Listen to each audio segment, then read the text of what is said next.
Sensation le MAG, avec le soutien du Fonds citoyen franco-allemand. Bienvenue dans ce numéro spécial enregistré au Parlement européen de Strasbourg. Environnement, transport, énergie, défense, droits des LGBT et droits du consommateur. Nous allons nous intéresser à des mesures en vigueur en Allemagne et nous sommes allés demander à des eurodéputés français ce qu'ils en pensent. Avec le soutien financier du Fonds citoyen franco-allemand. En Allemagne, depuis le début du mois de septembre, l'éclairage nocturne des bâtiments publics est strictement interdit entre 22h et 6h du matin. Une mesure dont il faudrait peut-être s'inspirer. On écoute Younous Omarji, Caroline Rouz et Michel Rivasi à ce sujet. L'énergie que l'on ne consomme pas, c'est la meilleure. Et qu'il faut aller évidemment vers une plus grande sobriété. Il est évident qu'aujourd'hui, beaucoup d'entreprises, par exemple, dans les tours, dans les capitales européennes, laissent les lumières allumées. Ce n'est pas supportable et ce n'est pas très attentif à l'intérêt général. Donc c'est un moment où chacun doit se dépasser, chacun doit faire beaucoup plus attention et certains monuments, effectivement, pourraient être mis en veille pendant cette période où l'on demande aux citoyens européens de faire beaucoup d'efforts. Mais il faut quand même placer un certain nombre de limites à cela, parce que vous avez aussi des dimensions en matière de sécurité. L'éclairage public doit pouvoir se poursuivre et c'est pourquoi nous réfléchissons aussi à des moyens pour venir en soutien aux collectivités. Mais moi je le généraliserai en France aussi et puis on a aussi la problématique des enseignes lumineuses qui sont allumées et qui servent à rien en fait, jour et nuit, donc on pourrait limiter voire éteindre complètement ces lumières la nuit. Mais ça se fait déjà, ça se fait, oui. C'est en cours parce que de plus en plus, vous voyez à quoi ça sert d'illuminer des bâtiments à 3h du matin ou 4h du matin, sachant qu'on est en manque de fourniture d'électricité. Donc si on veut éviter les gaspillages, il faut arrêter de 23h jusqu'à 6h du matin. Ça se fait maintenant dans les villages. Vous voyez, il y a une prise de conscience sur la pollution lumineuse et puis sur le gaspillage que ça représente. Donc allons-y, faisons des choses intelligentes, vous voyez, qui nuisent pas au bien-être et qui font qu'on consommera moins d'énergie fossile. Au sud de Berlin, Feldheim, un petit village de 130 habitants, est désormais autosuffisant en énergie. Un modèle en termes d'écologie. Mais serait-il possible d'en faire autant en France? On écoute Younous Omarji et Michel Rivasi. Je pense qu'il faut une volonté politique immense pour se dire que chaque pays, chaque région peut viser l'autonomie énergétique à partir d'énergies propres. Ce n'est pas pour demain, mais c'est pour après-demain. Et il faut immédiatement mobiliser le maximum de moyens financiers pour tendre vers cet objectif. Parce que dans un mix d'énergie non renouvelable, d'énergie propre, il est possible d'atteindre des niveaux d'autonomie aujourd'hui très, très importants. Donc ce qui reste à accomplir comme chemin, finalement, n'est pas aussi difficile qu'on veut bien le dire parfois. Donc oui, je pense aussi aux îles européennes. Les îles européennes aujourd'hui peuvent aller vers l'autonomie énergétique. Encore faut-il qu'il y ait une volonté, encore faut-il qu'on puisse se dégager aussi d'un certain nombre de lobbies qui sont des lobbies très agissants, très puissants et qui enrayent cette marche. Mais bien sûr, si ça se fait en Allemagne, pourquoi ça ne se ferait pas en France? Surtout au niveau d'un village, on peut faire des villages à énergie positive.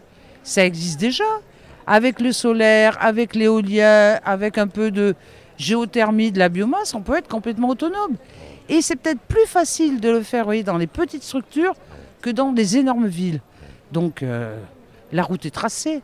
L'Allemagne envisage de mettre fin à la vitesse illimitée sur ses autoroutes. Rien à voir avec la prévention routière, l'objectif est de moins consommer pour moins polluer. En pleine crise climatique, faudrait-il songer à encore abaisser les limitations de vitesse en France?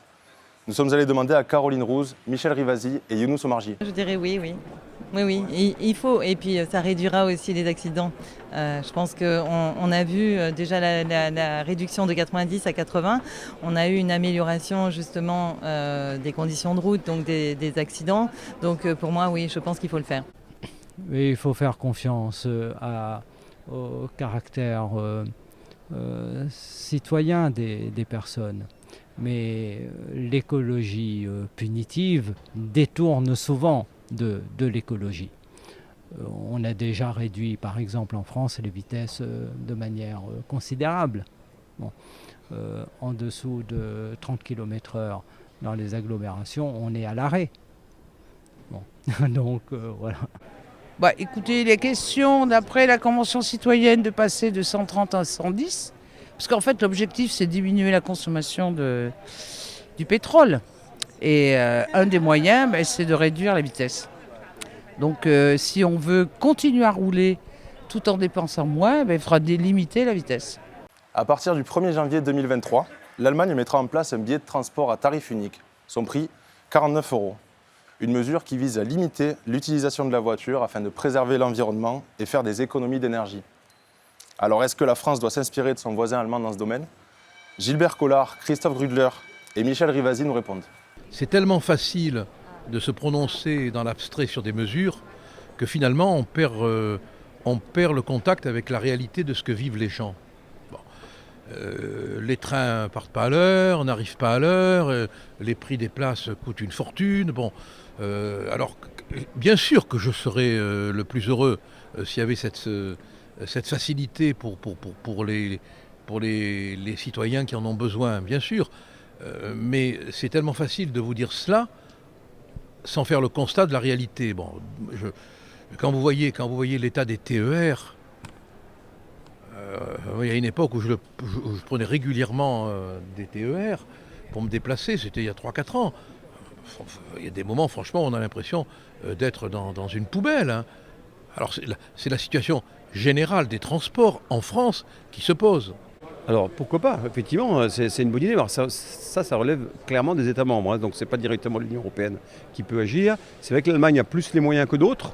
Alors des fois, il peut y avoir un peu de discrimination entre les plus petits pays qui n'ont pas les moyens de le faire, et qu'il faudra aussi aider au niveau européen, au nom de cette solidarité, pour qu'on puisse qu'il n'y ait pas les uns et les autres, mais qu'il y ait les Européens en général. Et donc je pense que ce système allemand de développer les transports en commun est une très bonne idée.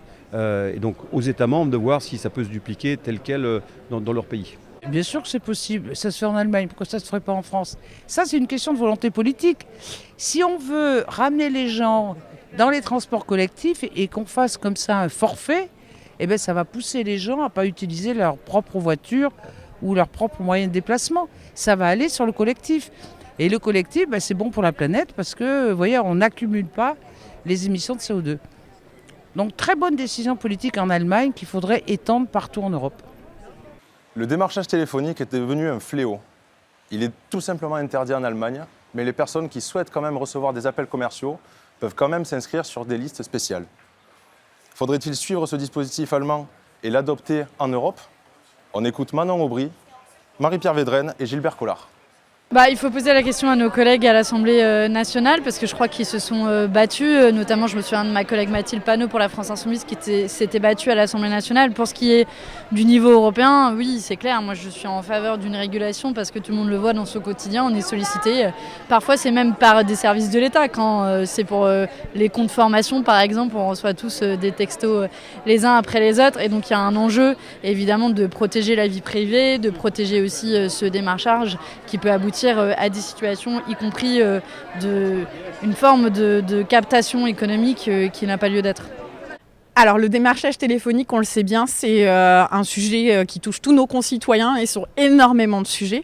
Vous le savez sûrement, mon parti, dans le cadre de la niche parlementaire MoDem, a notamment travaillé sur le volet des comptes de formation pour interdire justement ce démarchage. Moi je pense que c'est un élément important parce que justement il faut éviter ces multiplicités d'appels, donc la logique allemande est à mon sens intéressante. C'est une bonne chose parce que c'est une intrusion. Voilà. Tout ce qui est de l'ordre de l'intrusion, de la perquisition est attentatoire au psychisme et aux libertés. Et petit à petit, à force d'acceptation des intrusions, on ne va plus être libre du tout, ni dans nos têtes, ni dans nos vies. Vous pouvez retrouver cette émission en podcast audio et vidéo sur notre site ainsi que sur l'application Radio Sensation. Avec le soutien financier du Fonds citoyen franco-allemand.